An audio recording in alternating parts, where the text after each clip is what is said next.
الأنبياء والأولياء والشهداء والصالحين وإلى سادتنا أبي بكر وعمر وعثمان وعلي وإلى بقية صحابة رسول الله صلى الله عليه وسلم ثم إلى أرواح أزواجي وذرياتي وأصحابي والتابعين وتابع التابعين لهم بإحسان إلى يوم الدين وإلى أرواح والدينا ولأجدادنا ولمعلمينا ولمشايخنا شيء لله والفاتحة. أعوذ بالله من الشيطان الرجيم. بسم الله الرحمن الرحيم.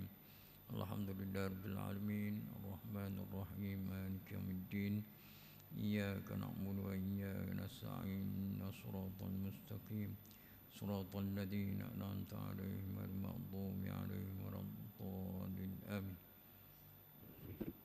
رب اشرح لي صدري ويسر لي أمري واحلل عقدة من لساني يفقهوا قولي سبحانك لا علم لنا إلا ما علمتنا إنك أنت العليم الحكيم اللهم زدنا علما warzuqna fahman.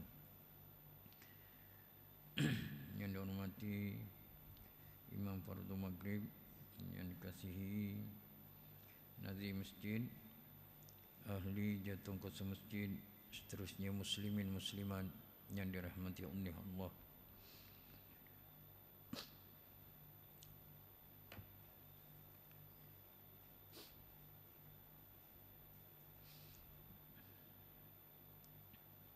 Marilah kita merapatkan kesyukuran kepada Allah SWT dengan izin dan limpah kurnia Allah SWT dapat kita bertemu lagi. Mudah-mudahan pertemuan kita ini dirahmati dan diberkati oleh Allah.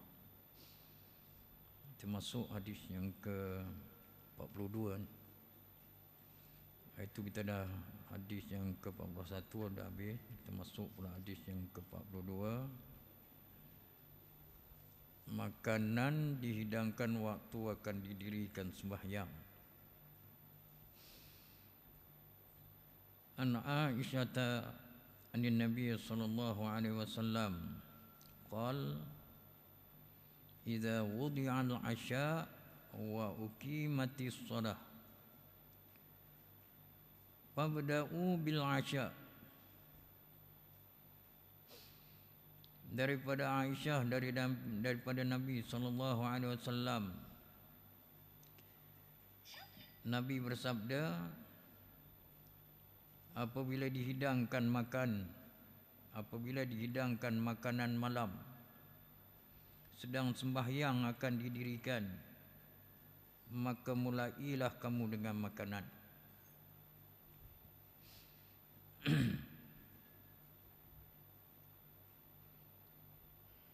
Hadis tersebut menyatakan perkara makanan malam yang dihidangkan waktu akan didirikan sembahyang. Menurut hadis ini hendaklah dimakan dahulu kemudian baru sembahyang.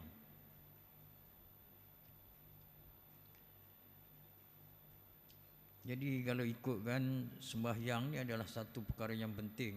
Kita ingat, perhatian semua. Nabi kata dibina Islam ni atas 5 perkara. Iaitulah pertamanya mengucap 2 kalimah, bunyal Islamu ala khamsin, syahadati an la ilaha illallah wa anna Muhammadar Rasulullah wa iqamis solah wa ita'iz zakah. Jadi sembahyang satu perkara yang orang kata aula dan orang kata yang utama yang perlu kita dahulukan. Jadi di sini Nabi SAW beritahu, dia kata apabila dihidangkan makan malam waktu nak dirikan sembahyang. Biasanya kita waktu maghrib lah, waktu maghrib. Tambah-tambah kita nak bulan puasa ni, tu.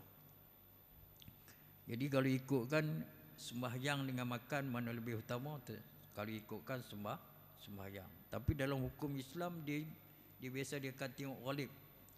Kita punya orang kata gangguan ataupun kecenderungan kita ni dalam beribadat dia ada gangguan. Jadi orang kata Islam dia akan tengok keadaan tersebut. Dan juga dalam sembahyang dia ada satu perkara yang sangat penting, iaitu khusyuk, sembahyang. Jadi kalau sembahyang sifat dia antaranya iaitulah khusyuk. Jadi kalau kita tak ada khusyuk, di situ ada kekurangan sembahyang. Macam kita sembahyang, kita pergi ingat merata, ingat kerja kita dan macam-macam yang kita ingat. Boleh kita time kita sembahyang je tu, Nabi tak seboleh mungkin kita jangan, orang kata jangan lalaikan ataupun kita punya fikiran tu merata. Nabi ini bila dia sembahyang, bila nak sembahyang, Sayyidatina Aisyah kata dia tak ingat dah. Dia tumpukan dia punya, orang kata untuk sembahyang. Dan kita pun orang kata salah satu daripada cara kita nak khusyuk disebutkan oleh Imam At-Tahawi, dia kata salah satu dia, lepas kita ambil sembahyang tadi jangan bercakap dah. Salah satu dia, kita isikan dengan zikir, supaya kita apa, kita fikiran kita tak pergi ke lain. Sekarang kita nak tumpukan sembahyang ni, orang kata salah satu makna dia doa ataupun munajat kita dengan Tuhan macam tu. Jadi orang kata pentingnya sembahyang tadi. Tapi bila datang makanan tadi, Nabi kata dahulukan makanan sebelum sembahyang tadi. Dan juga disebutkan bahawasanya sahabat dia beramal, disebut oleh ulama, dia kata seperti Abu Bakar, Umar dan sebagainya, dan selain daripada Abu Bakar dan Umar tadi, diorang ni apa, orang kata makan sehingga orang kata kalau makan tu ganggu dalam sembahyang, mereka akan makan dulu walaupun meninggalkan orang kata berjemaah macam tu, sampai tahap macam tu. Tapi kalau kita tengok sini Nabi, ulama kata, kebanyakan ulama mengatakan suruhan ini adalah sunat. Suruhan ini adalah sunat. Jadi kalau dalam apa orang kata Buhjatun Nufus tu, syarahan daripada orang kata apa, syarahan daripada Mukhtasar Ibnu Jamrah ni dibahagikan. Tengok kita punya keadaan, orang kata kita ni, kita ni orang kata jenis macam mana, ataupun masa time tu kita nak makan, gangguan makan tadi dia akan ganggu ataupun tidak. Setengah tu dia tak boleh nak sembahyang kalau makanan dah orang kata dah terhidang, dia akan ingat makanan. Ada setengah tu dia tak kisah, tak kisah makan ada tak ada, dia tak jadi masalah macam tu. Jadi kita boleh tengok kita ni boleh tahan ke tak kau tak makan. Kalau kita boleh tahan tak makan dan tak ganggu sembahyang kita tadi, kita sembahyang macam tu. Ataupun kita ni kalau ada makanan ganggu makan, tambah-tambah kambing kan, jadi kambing semua tak boleh. Dia bukan kata orang biasa, tok guru atau imam tak boleh. Dia makan dulu, tidak nanti duduk teringat kan. Itu kena makan. Dan juga kalau waktu tu pendek, ke waktu tu nak dekat habis dah, kena sembahyang dulu sebelum kita makan. Tapi kalau orang kata masa tu panjang, maka kita utamakan makan dulu. Ditengok keadaan kat sebenarnya. Jadi kebanyakan ulama mengatakan suruhan ini adalah sunat. Jika waktu sembahyang masih ada dan keinginan mahu makan amat kuat. Jadi kalau kita makan macam kita bulan puasa memang tak boleh tahan dah. Tapi kalau orang berumur macam kita ni mungkin makan sikit kita boleh pergi sembahyang kan. Tapi kalau orang muda dia boleh tahan, tambah-tambah yang baru belajar, dia tak boleh tahan makan kan. Jadi dia makan walaupun orang kata apa, boleh meninggalkan jemaah tadi, solat berjemaah tadi gitu. Walaupun kita tahu solat jemaah ni orang kata afdal ataupun utama macam tu. Jika waktu sembahyang telah sempit dan sekiranya kalau makan juga ketika itu, tentu habis waktunya. Ni pun kita tak mahu.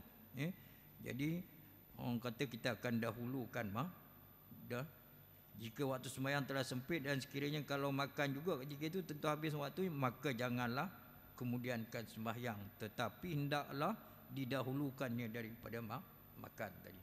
Kita dulukan sembahyang. Dari hadis ini didapati suatu hukum, iaitu makruh sembahyang waktu makanan sedang terhidang, kiranya tu dia ada, orang kata ada, kiranya makanan itu mengacau perasaan khusyuk. Tapi kalau tak ganggu, makanan tu tak ganggu kita, tak apa, kita boleh. Tengah orang, kalau setengah masjid tu dimakan sampai habis, nasi semua sekali kapui semua, kan? Setengah masjid tu dia kira makan kurma je dulu. Makan kurma dikira macam Nabi. Setengah orang tak boleh. Setengah orang tak mau, dia nak makan. Makan sekali dengan nasi apa semua bedai, lepas tu baru dia sembahyang. Masjid sini tak tahulah, ada buka puasa? Ada. Macam mana? Bedai semua ke ataupun makan kurma lepas tu baru sembahyang? Sembahyang. Kami tak tahu betul-betul, ada tahun tu makan habis semua, lepas tu duk buat cadang pula ni. Kita makan kurma, lepas tu kita baru habis sembahyang, lepas tu baru kita makan nasi. Bedai lah banyak mana nak, kan? Dia bertukar, dia tengok keadaan. Tapi itulah, kita tengok keadaan juga. Tapi makruh tu bila mana apa? Bila ada gangguan. Bila ada gangguan kita sembahyang, maka makruh kita orang kata tinggalkan makanan tadi, kita kena makan. Tapi kalau tak ganggu kita, sembahyang kita tak ganggu, maka tak payah makan, kita pergi sembahyang macam tu. Tu. Jadi tak payah mana kot ni. Dan hadis yang ke-43, imam memendekkan masa sembahyang. An Anas bin Malik yaqul ma sallaitu wara'a imamin qad akhaffa salatan wala atamma minan nabiy sallallahu alaihi wasallam wa in kana la yasma'u buqa'a as-sabiyyi fa yukhaffifu makhafata an tuftana ummuh. Daripada Sayyidina Anas radhiyallahu anhu, ia berkata, tiada pernah aku sembahyang di belakang imam seringan-ringan sembahyang, dan tiada yang terlebih sempurnanya daripada sembahyang di belakang junjungan Nabi sallallahu alaihi wasallam. Itulah. Memang Rasulullah memang yang terbaik lah itu. Dan kita usaha cuba macam Rasulullah sallallahu alaihi wasallam. Jadi kita nak cari imam mana yang paling, orang kata macam Rasulullah sallallahu alaihi wasallam gitu. Agak-agak imam kita macam mana, okey? Boleh macam Rasulullah agak-agak. Bacaan okey dah rasa, kan? Apa semua. Jadi Sayyidina Anas kata Rasulullah ni tak pernah dia sembahyang, orang kata yang seringan-ringan, yang mudah sembahyang, melainkan dengan Rasulullah sallallahu alaihi wasallam. Dan yang lebih sempurna dia tu sembahyang adalah dengan Rasulullah sallallahu alaihi wasallam. Jadi untuk kesempurnaan, orang kata sembahyang yang terbaik, dia akan tengok mula daripada kita ambil sembahyang macam tu sebenarnya. Kalau kita nak, orang kata khusyuk dan sebagainya, dia akan tengok daripada kita mula wuduk tadi. Wuduk sempurna, sembahyang kita insya-Allah akan sempurna. Wuduk macam mana kita nak sempurna, kena ambil daripada perkara sunat dan wajib, jangan tinggal lah macam tu. Jadi wuduk kena ambil daripada perkara sunat. Ini berdasarkan hadis Nabi sallallahu alaihi wasallam yang diriwayatkan oleh Sayyidina Affan. Jadi kita kena ambil daripada, orang kata basuh tangan tu, bismillah, basuh dua tapak tangan tu, lepas tu komok semua, lepas tu kita masukkan ayak dalam hidung dan seterusnya macam tu. Jadi kita jangan tinggalkan, orang kata perkara sunat. Jadi dia akan menyempurnakan sembahyang kita tadi. Jadi bila elok wuduk kita, sembahyang kita pun akan cantik. Tapi sembahyang pun kena tengok Jadi kita kena lakukan gak orang kata perkara-perkara yang perkara sunat tadi. Dalam sembahyang kena secantik-cantiknya kan. Jadi dia akan mendatangkan orang kata apa? Dia akan datang kesempurnaan dalam sembahyang tadi. Jadi kita kena jaga daripada apa? Daripada wuduk kita dan seterusnya ke sembahyang tadi. Dan juga untuk lebih sempurna lagi pakaian kita kak. Pakaian kita, tubuh badan kita kena pastikan orang kata bukan tak ada najis dan sebagainya gitu. Pastikan sembahyang dalam keadaan pakaian bersih suci itu. Tubuh badan kita pun suci daripada hadas kecil ataupun hadas besar ataupun daripada najis. Dan juga tempat kita sembahyang. Jadi tempat sembahyang cantik dia akan mendatangkan keseronokan ataupun orang kata sembahyang kita akan tenang gitu. Kadang kalau berserabut sekali kepala kita pun berserabut. Sembahyang. Dia tengok gak keadaan gitu. Jadi Sayyidina Anas ni kata sembahyang yang paling sempurna ialah bila mana dia sembahyang dengan Rasulullah SAW. Jadi itu yang kita ada. Orang kata dalam sembahyang tadi dia ada rukun. Rukun dia diantaranya adalah tomak ninah tadi. Jadi kalau kita tak ada tomak ninah, kita orang kata apa, rokok macam patuk ayam je tu, rokok di kelang kabut je tu. Tak tahu sempat ke tak setengah orang tu dia tengok tu lajunya sembahyang. Jadi untuk sempurna sembahyang tadi kita kena pastikan banyak gak kena tengok. Jadi Nabi SAW dia kata, beliau ketika mendengar tangisan kanak-kanak terus dia ringankan, iaitu memendekkan bacaan dengan membaca surah yang pendek. Jadi dalam orang kata kita nak memendekkan sembahyang ni, antara dia ialah kita ambil surah yang pendek gitu. Dan juga kita orang kata rukun tadi kita pendekkan sikit dia punya. Bukan maksud pendek ni kita bagi tak ada tomaninah, tapi ada tomaninah, tapi tak kebiasaan gitu. Di antara cara kita nak orang kata nak memendekkan sembahyang tadi. Dan juga di antaranya ialah kita orang kata bacaan tadilah. Bacaan kita biasa kita baca, orang kata mungkin baca lambat sikit, tapi kita lajukan sikit gitu. Untuk jika kalau kita nak memendekkan sembahyang. Jadi beliau ketika mendengar tangisan kanak-kanak terus ia ringankan. Dan juga salah satu imam kena tahu. Imam kena tahu makmum tadi, keadaan makmum. Kalau kata macam Kudus ni dia tahu. Orang kata mana? Kemampuan ataupun orang kata apa? Jemaah dia siapa bawa kamai je tu. Kalau kata orang yang berumur, dia ni boleh panjang ke tak dan sebagainya. Jadi imam dia kena ambil tahu je tu. Tu yang kata Rasulullah bila dia datang bukan sekadar dia tengok masjid pun semua, tapi dia tengok segala je tu. Jadi imam kena pastikan jemaah tadi macam mana keadaan dia. Kalau ramai budak-budak, budak-budak bukan boleh ni sangat kan. Kita jaga tak apa lagi. Bila dah Allahu Akbar, tambah bulan Ramadan. Bulan Ramadan penuh kot. Al-Qudus penuh. Semua boleh tengoklah budak-budak lari apa semua kan. Tu biasa je lah. Jadi orang kata Rasulullah ni bila dia dengar kanak-kanak, dia akan pendekkan sembahyang tadi. Dan juga kita sebagai imam kena tahu gitu. Tu. Jadi Rasulullah dia imam, dia tengok keadaan macam mana. Jadi bila berlaku macam ni, iaitu ketika dia mendengar tangisan kanak-kanak terus ia ringankan sembahyang, iaitu memendekkan bacaan dengan membaca surah yang pendek. Kerana takut dipitnahkan ibunya dengan sebab tangisan anaknya itu. Tu.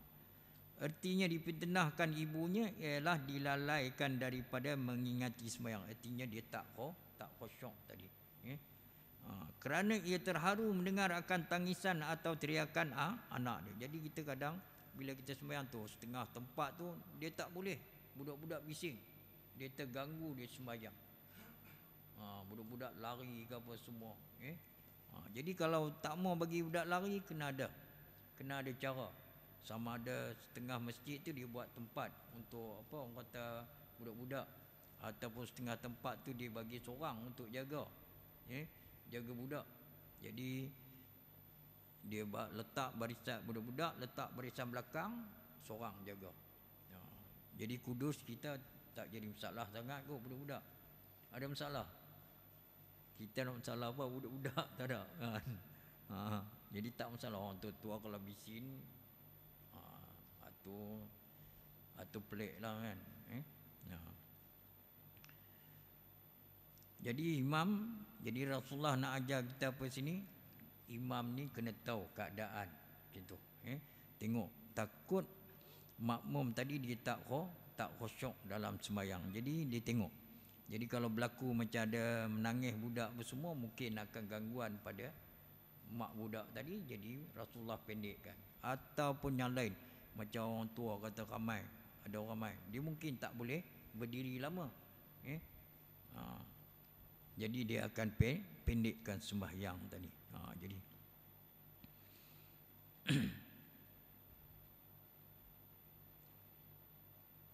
Jadi untuk memendekkan sembahyang ataupun orang kata imam memendekkan sembahyang ni bila tengok keadaan macam mana.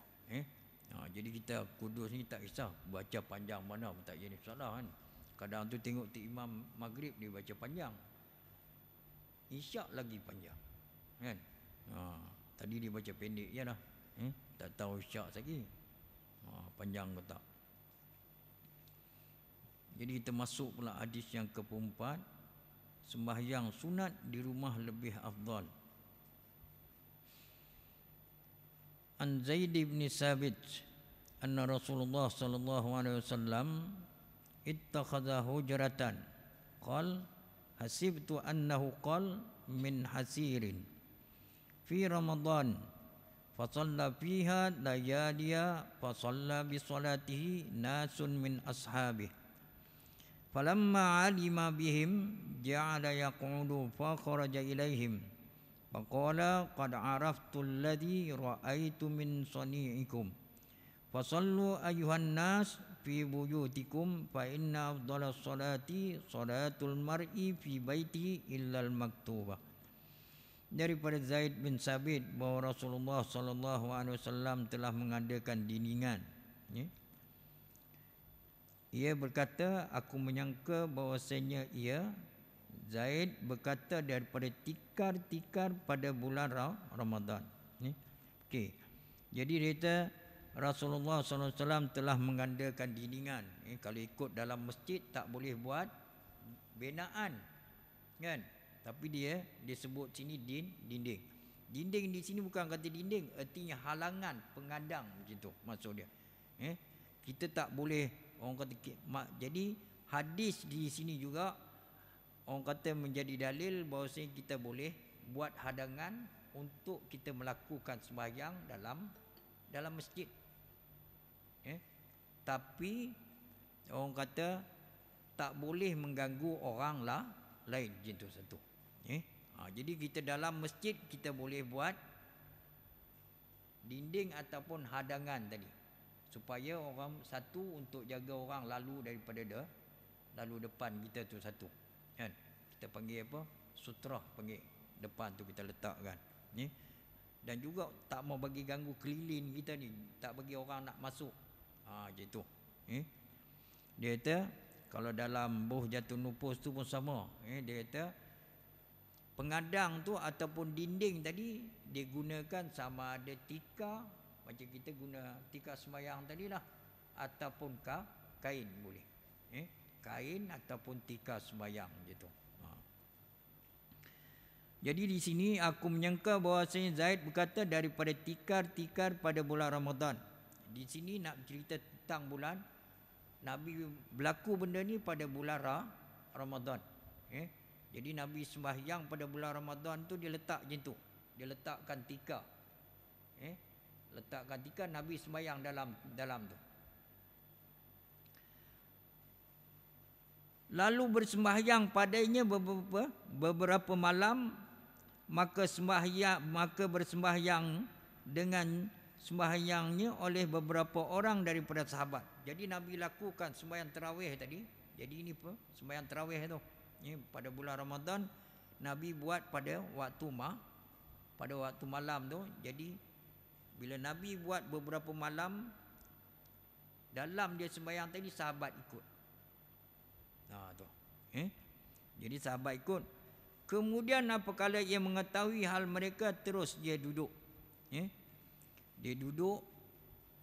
Setelah itu ia keluar kepada mereka lalu bersabda. Artinya dia duduk dalam tempat dia tadi. Tikap sembahyang tadi dia duduk. Lepas itu dia keluar. Keluar kepada mereka lalu bersabda, sesungguhnya aku tahu akan apa yang aku lihat daripada perbuatan kamu. Nabi tahu, dia tak apa dia kamu buat ni, Nabi faham dia. Maka bersembahyanglah kamu hai manusia.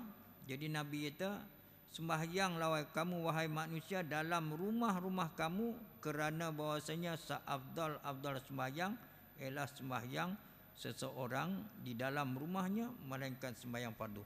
Jadi di sini orang kata menjadi dalil juga sembahyang sunat afdal buat di rumah tadi. Tu. Boleh faham ni? Boleh faham ke tak? Boleh faham tak? Kalau tak faham dia tanya lagi. Jadi menurut hadis tersebut bahawa Rasulullah sallallahu alaihi wasallam telah mengadakan semacam dindingan di antaranya dan di antara manusia. Maksud dia pengadang tadilah macam saya sebut. Kita tak boleh buat binaan dalam masjid, buat dinding. Ada orang buat dinding dalam masjid? Tak ada. Jadi sini dia dinding tu maksud dia hadangan tadilah, pengadang tadi. Berkata orang yang meriwayat, aku menyangka bahawa Zaid bin Sabit berkata dindingan itu daripada tikar. Jadi dia kata dinding yang dia buat pengadang tu dia gunakan tikar. Dia beritahu guna tikar tu. Yang ni diambil daripada tikar. Dia ambil pengadang tadi ataupun dinding tadi dia gunakan tikar. Lalu dijadikan dinding Rasulullah berbuat demikian pada bulan Ramadan. Jadi perkara ni berlaku pada bulan Ramadan. Rasulullah buat pada bulan Ramadan. Kemudian ia sembahyang di dalamnya beberapa malam, iaitu malam 23. Sebelum orang kata sebelum Saidina Umar dia buat sembahyang tarawih secara berjemaah itulah. Kemudian ia sembahyang di dalamnya beberapa malam, iaitu malam 23, 25 dan juga 27. Juga ikut sembahyang bersamanya. Bila dia buat sembahyang tadi malam 23, malam 25 dan malam 27 tadi, sembahyang tadi dia ada sahabat dia ikut. Jadi juga ikut sembahyang bersamanya oleh beberapa orang daripada sahabat-sahabat Nabi. Ketika diketahuinya dengan adanya mereka bersama dia. Jadi bila Rasulullah tahu kata ada orang pergi ikut dia sembahyang, ia pun mulai terus duduk. Jadi dia berhenti lepas itu. Bila dia tahu lepas 23, 25, 27, jadi dia duduk je dalam tu. Iaitu tiada keluar kepada mereka. Dia duduk, dia tak buat sembahyang tu.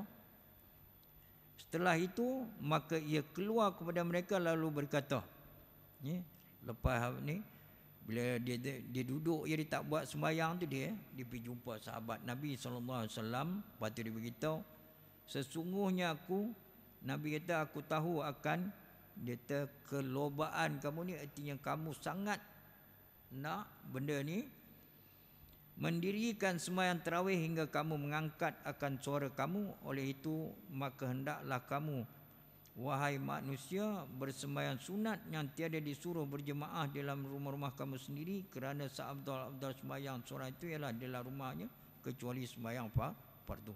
Jadi sebelum sembahyang tarawih ni adalah orang kata perkara sunat. Nabi sebelum tu Nabi kata afdal buat, orang kata sunat ni buat di rumah. Sehinggalah zaman orang kata sampai Sayyidina Umar dia buat secara berjemaah tu yang kita buat sampai sekarang tu. Tu.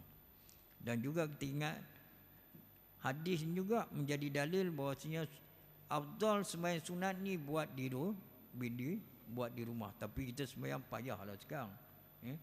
Kalau kita buat sembahyang di rumah pakai takdan sembahyang maghrib dan juga sembahyang isyak je tu lah. Jadi kita tapi kalau boleh sembahyanglah sunat di rumah je tu. Jadi kalau dah sunat rawatib kita tak boleh buatlah sembahyang yang lain tu di rumah. Jadi Nabi dia sunat rawatib dia buat dekat rumah dia. Pasal dia dalam tu je lah. Dia dekat je. Kita ni jauh. Buat sembahyang panjang pula, buat baca panjang, pakai mai habis maghrib gitulah. Tapi kita peruntukkan pula sembahyang yang lain. Sama ada sembahyang tahajud, hajat dan juga sebagainya itu. Jadi pastikan enggak rumah kita jangan sunyi daripada sembahyang sunat tadi. Kita tak mau orang kata rumah kita tak buat ibadat gitu. Salah satunya antara ibadat yang kita jangan tinggal kat di rumah, iaitulah membaca Al-Quran. Kita ada baca dah sebelum ni. Orang kata yang kata dua surah yang bila kita baca cukup untuk kita pada malam tersebut. Iaitulah surah Amnar Rasul tu sehingga sampai habis tu. Jadi tu yang kita sembahyang. Bila habis sembahyang maghrib, kita akan setengah tu dia akan baca wirid dia, baca Amnar Rasul tu. Tu. Jadi orang kata ulama kita dulu, makna dia ambil ini ataupun daripada hadis Nabi sallallahu alaihi wasallam, dia beramai daripada menggunakan hadis Nabi sallallahu alaihi wasallam tersebut. Jadi kalau kita dah baca selepas maghrib kita baca, alhamdulillah malam tu kalau kita tak sembahyang kata biasa kita sembahyang sembahyang tahajud dan sebagainya, cukup dengan amalan tersebut. Tapi jangan duk buat baca Amnar Rasul lepas tu sembahyang sunat tak mau buat. Itu tak mau. Ataupun kita biasa baca Quran dan sebagainya, kita tinggal pula. Kalau boleh jangan, cuma bila mana kita orang kata tertidur dan kita tak sengaja tak buat tadi. Jadi cukup dengan Amnar Rasul tadi. Jadi sembahyang sunat afdal buat dekat rumah. Tapi kalau sekarang ni kita payahlah. Kalau macam kita rawatib, kalau boleh buat di rumah dan sempat kita nak berjemaah, tu tak apa. Takut kita tak sempat je.